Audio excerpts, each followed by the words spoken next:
SFI రాష్ట్ర పిలుపు మేరకు ఈరోజు రాష్ట్ర అధ్యక్షులు రజనీకాంత్ ఆధ్వర్యంలో ధర్నా నిర్వహించారు.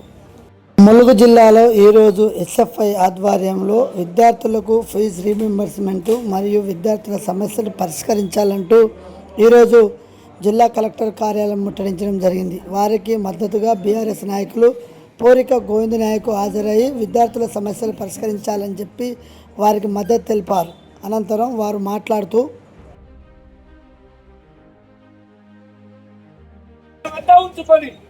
ఇవాళ విద్యాశాఖ మంత్రి ఇప్పటి వరకు నియమించలేదు. 2.5 సంవత్సరాల కాలయాపన అయింది.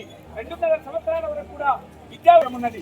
నేను విద్యాపరంగా చాలా బ్రహ్మాండంగా తెలంగాణ రాష్ట్రంలో ఈరోజు ఎస్ఎఫ్ఐ ఆధ్వర్యంలో దాదాపు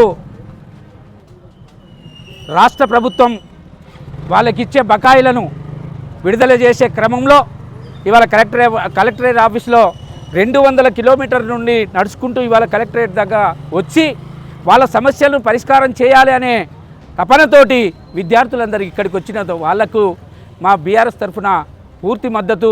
ఇంకా రాబోయే కాలంలో కూడా వాళ్ళ సమస్య పరిష్కారం కాకపోతే వాళ్ళ ఏదైతే డిమాండ్స్ ఉన్నాయో ఆ డిమాండ్ పరిష్కారం కాకపోతే ఖచ్చితంగా వాళ్ళతో ఉండి ఆ విద్యార్థులతో ఉండి వాళ్ళ డిమాండ్స్ పరిష్కారం అయ్యేదాకా వాళ్ళతో ఉండి ముందు నడుస్తాం. వాళ్ళను కూడా నడిపేటట్టుగా చేస్తామని మేము బీఆర్ఎస్ తరఫున మాట్లాడుతున్నాం, మద్దతు ఇస్తున్నాం.